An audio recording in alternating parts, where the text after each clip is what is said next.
Everyone tells you to be patient, to trust the timing, to just keep praying. But they don't see what the waiting feels like. They don't see the nights you cry into your pillow, wondering why Allah still hasn't opened that door. They don't see the confusion after you've done everything right, and yet the answer hasn't come. The heartbreak, the silence, the way the world moves on around you while your life feels paused. But what if this isn't just a delay? What if this is the preparation? What if you're not stuck, but being shaped? Because when Allah is about to give you something big, He doesn't just drop it in your lap. Allah reshapes your heart to carry it, and sometimes that shaping happens in heartbreak, in loss, in isolation, in silence. So if you're in that space right now, feeling heavy, forgotten, or worn down by the weight, don't walk away just yet. Don't save this for later. The algorithm might not bring this video back again. And maybe this is what you're meant to hear right now, because what you're becoming is not who you used to be. And what's coming is not random, it's personal, it's written. And it starts with what's happening inside you right now. You're drained. You've got barely enough energy to show up for people, let alone show up for your own soul. You're quiet now, not because you've run out of things to say, but because the weight inside is louder than the noise outside. But still, you pray. Still, you get up for Fajr. Maybe not with excitement, but with a tired kind of love. You fast. You lower your gaze. You keep your character soft, even when others don't deserve it. You say astaghfirullah under your breath, even when you're mentally and emotionally exhausted. This is obedience. But it's not the polished kind. It's the heavy kind. The kind that comes from a heart that's bruised, but still chooses Allah. And that matters more than you know, because when obedience comes easy, it's beautiful. But when it comes from a tired heart, it's sacred. It's one of the clearest signs that you're being refined. The Prophet Muhammad, peace and blessings be upon him, said, "The most beloved deeds to Allah are those that are consistent, even if they are small." This isn't about perfection. It's about showing up in your quiet, unseen, wounded state. That effort is what builds the new version of you, because what you're becoming isn't someone who's loud in faith, but someone whose faith is loudest in silence. So don't let the exhaustion make you think you're failing. Sometimes the version Allah is shaping you into begins with nothing but tired feet and a sincere heart. There's a moment when you look around and realize you don't belong here anymore.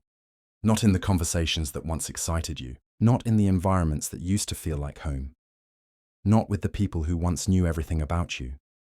It's not that you're better than anyone. It's that Allah is slowly pulling you away from what you've outgrown. You don't enjoy gossip like you used to. You don't chase likes, attention, or shallow approval. You start craving quiet, peace, depth, and sometimes it feels like loneliness. But that disconnect you're feeling, that's a sign, a spiritual shift. Because when Allah is preparing you for something bigger, He protects you by making your old life feel uncomfortable. Not to punish you, but to guide you.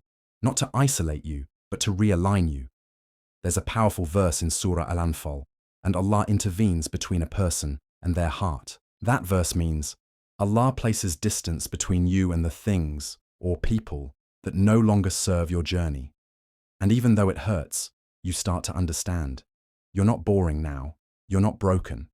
You're just becoming someone who values the unseen over the superficial. Someone who no longer finds joy in temporary highs. Someone who's quietly turning inward toward Allah. And yes, people may not get it. You may not even fully get it. But that's how transformation begins. When everything around you still looks the same, but nothing inside you feels the same, you didn't just lose a person, or a job, or a dream. You lost a version of yourself that you thought would last forever. You begged Allah to keep certain people in your life. You cried over closed doors, rejected plans, unanswered messages.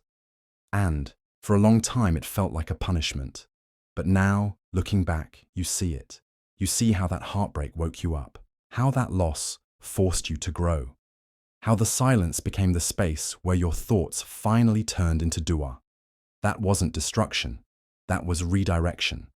And here's the part no one talks about.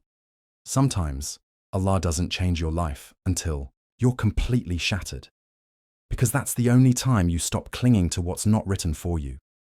The Prophet Muhammad, peace and blessings be upon him, said, "You must know that what missed you was never going to befall you, and what befell you was never going to miss you. You didn't fail, you didn't lose, you were freed from a version of your life that would have held you back. And now you walk differently, you ask differently, you notice what you used to ignore, you cry less from fear and more from gratitude." That clarity didn't come from winning, it came from losing and surviving it with your faith still intact. So don't just mourn what left, honor what you've gained, a clearer heart, a stronger spine, and a mind that knows exactly who to rely on. You still face hardship. You still get tested. Life still surprises you in ways you didn't ask for, but something's changed. And it's not what's happening to you. It's how you respond. You don't panic the way you used to. You don't spiral into blame or rage. You breathe. You pause. You reflect. You still feel pain, but you don't let it destroy you. And that shift, that's growth you can't fake. Because true change doesn't always look loud. Sometimes it looks like you quietly choosing saber over snapping, or walking away instead of arguing, or whispering Alhamdulillah while your heart is still breaking. That's not weakness. That's divine conditioning. And it's exactly what the Prophet Muhammad, peace and blessings be upon him, described when he said, "No fatigue, nor disease, nor sorrow, nor sadness, nor hurt, nor distress befalls a Muslim, not even the prick of a thorn, but that Allah expiates some of his sins for it." We're not just reacting differently, we're being shaped differently. It's no longer about appearing strong to others. It's about being sincere with Allah. You've stopped seeking revenge and started seeking relief in sujud. You've stopped trying to win arguments and started praying for peace. That change didn't come from reading a quote or watching a video. It came from the real pain, the hard choices and the lonely nights. And through it all, you're becoming someone who is softer in speech, but stronger in heart. Someone who looks at the same storms, but stands through them with more grace than ever before. This is not just a sign of growth. It's a mark of divine construction. The kind that shows you're no longer who you used to be. Sometimes we tell ourselves, maybe I'm just changing because I'm getting older. Or maybe this is just what happens after enough disappointment. But deep down, you know this isn't just random character development. There's a reason your heart feels different.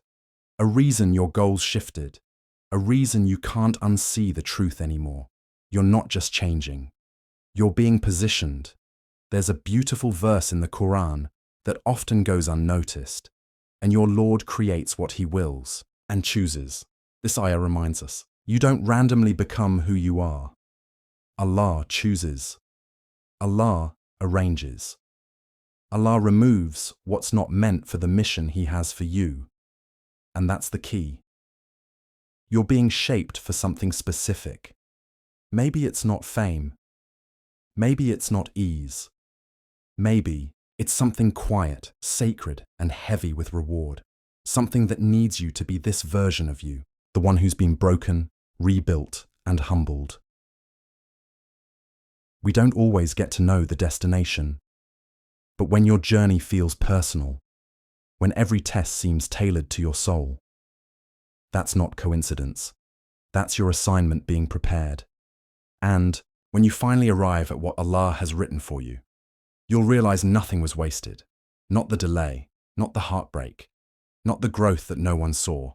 It was all for this. So what are you really becoming? Not someone who has it all figured out. Not someone whose life is finally perfect. But someone who trusts without having all the answers. Someone who surrenders even when the storm hasn't passed. Someone whose eyes have cried, but whose faith still stands That's who Allah is shaping you into. You're not being hardened. You're being humbled. You're not being punished. You're being prepared. And when you finally understand that, something shifts. The bitterness softens. The waiting feels lighter. The pain begins to feel purposeful, the Qur'an says. And it may be that you dislike something, while Allah places in it abundant good. That good doesn't always come in the form of ease. Sometimes it comes in the form of a new version of you, one that was only born through loss, silence, obedience, and growth. So if you feel like you're in between who you were and who you're meant to be, you are. You're in the process, the sacred middle, the space where Allah is quietly building the woman or man who will carry what comes next. Don't rush this. Don't resent it, because what you're becoming is something you would have prayed for if you could have seen it. Comment this dua below. Ya Allah, don't let me rush what you are still preparing me for. And if this message reached your heart, share it with someone who might be waiting for the same reminder. May Allah continue shaping you into someone this world could never create. Ameen.